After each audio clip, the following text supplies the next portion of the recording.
ఇక్కడ విచ్చేసినటువంటి సోదరిమణులారా, మీ అందరికి కూడా ముందుగా నా హృదయపూర్వకమైనటువంటి నమస్కారాలు తెలియజేస్తా ఉన్నాను.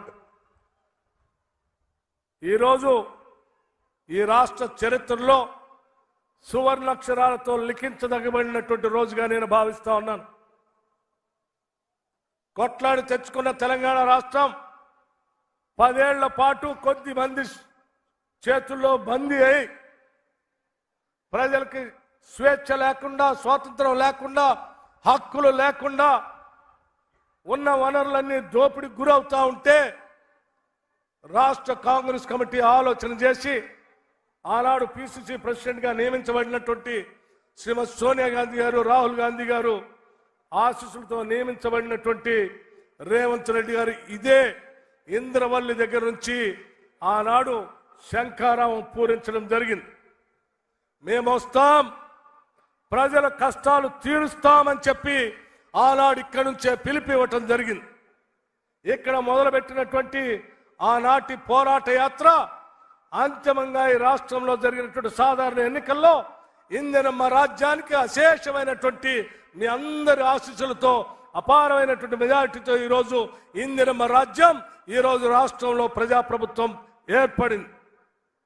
ఏర్పడినటువంటి ప్రజాప్రభుత్వం ద్వారా ఇచ్చినటువంటి మాటను మర్చిపోకుండా ఇంద్రవల్లి దగ్గరకు వచ్చి అదే మేశ్రం వంశస్థులైనటువంటి నాగోబా దేవాలయం దగ్గర నుంచి ఇచ్చిన మాటను నిలబెట్టుకుంటూ ఈ ప్రాంతం నుంచి అభివృద్ధి కార్యక్రమాలకి శ్రీకారం చుట్టాలనేటువంటి ఆలోచనతో మొదలుపెట్టినటువంటి సభే ఈనాటి ఇంద్రవల్లి సభ అని కూడా ఈ సందర్భంగా మీ అందరికీ మనవి చేస్తా ఉన్నాం. అంతేకాదు, ఈ ప్రాంత ప్రజల కోరికల హక్కుల కోసం ఆనాడు పోరాటం చేసిన అనేక మంది ఆదివాసీల అమరవీరుల స్తూపం దగ్గర నుంచి ఆనాడు ఏ మాట అయితే ఇచ్చామో ఆ మాటను నిలబెట్టుకోవటం కోసం అదే స్తూపం దగ్గరకు వచ్చి మళ్ళీ మాటిచ్చి వెళ్తా ఉన్నాం.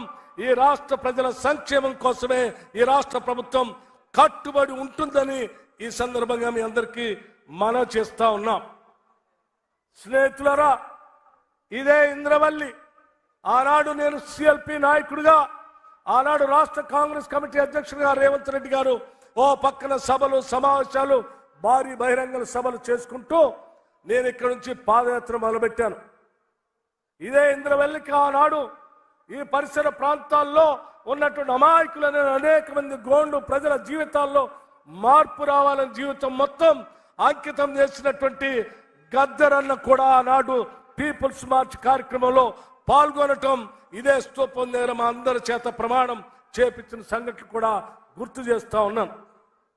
అటువంటి యోధుడు శ్రీ గద్దరన్న గారి పేరు మీద నిన్ననే రాష్ట్ర ప్రభుత్వం కవులు, కళాకారులకి, సినిమా రంగానికి ఇచ్చేటువంటి నంది అవార్డుని తెలంగాణకి తలమానికంగా ఉన్నటువంటి తెలంగాణ కోసం పోరాటం చేసినటువంటి గద్దరన్న పేరు మీద గద్దరన్న అవార్డులుగా ప్రకటించి మేము ఈ ప్రభుత్వం పోరాట యోధుల ఆలోచనల్ని, అమరవీరుల ఆలోచనల్ని, తాడిత పీడిత ప్రజానికొక్క కళల్ని నిజం చేయటం కోసం ఇందిరమ్మ రాజ్యం పనిచేస్తుందని చెప్పేటువంటి ఉదాహరణకి ఈ 2 కార్యక్రమాలుగా మీ అందరికీ చెప్తా ఉన్నాను. అదేవిధంగా ఈ ప్రాంతంలో పాదయాత్ర చేస్తున్న సందర్భంలో అనేక మంది గోండు కుటుంబాలు మా దృష్టికి తీసుకొచ్చినటువంటి ప్రధానమైనటువంటి అంశం ఐటీడీఏని పునరుద్ధరించమని, సెల్ఫ్ హెల్ప్ గ్రూప్స్ కి డబ్బులు బాగా ఇవ్వని, అట్లాగే ఇక్కడ ఉన్నటువంటి త్రివేణి సంగమాన్ని పూర్తి చేయమని, చిట్మాన్ ప్రాజెక్టును పూర్తి చేయమని కోరారు. ఇందిరమ్మ రాజ్యం మీ అందరికీ ఇప్పుడే జరిగినటువంటి సభలో ముఖ్యమంత్రి గారు ఆడ మాటిచ్చి వచ్చారు. ఈ రాష్ట్రంలో ఉన్నటువంటి సెల్ఫ్ హెల్ప్ గ్రూప్స్ సంబంధించినటువంటి వాళ్ళందరికీ కూడా పెద్ద ఎత్తున ఆర్థికంగా నిలబెట్టడం కోసం కోట్లాది రూపాయలు ఇవ్వటానికి రాష్ట్ర ప్రభుత్వం కట్టుబడి ఉందని ఇప్పుడే ప్రకటించారు. మరొక్కసారి ఇక్కడ నుంచి చెప్తా ఉన్నాం, తప్పనిసరిగా త్రివేణి సంగమాన్ని, చిట్మాన్ ప్రాజెక్ట్ని పూర్తి చేస్తామని, ఈ పరిసర ప్రాంతాల్లో ఉన్నటువంటి నీటి వనరులన్నింటి కూడా ఇక్కడ ఉన్నటువంటి పేద గోండు గృహాలకు అన్నిటికీ అందించే కార్యక్రమం చేపడతామని, అట్లాగే భూములకు సంబంధించిన ధరణి ద్వారా భూములు కోల్పోయిన మీ అందరికి కూడా భూములు అప్పజెప్పే కార్యక్రమానికి కూడా ఇందిరమ్మ రాజ్యం చేపడుతుందని చెప్పి మీ అందరికీ మాటిస్తూ సెలవు తీసుకున్నాను. జై హింద్, జై కాంగ్రెస్.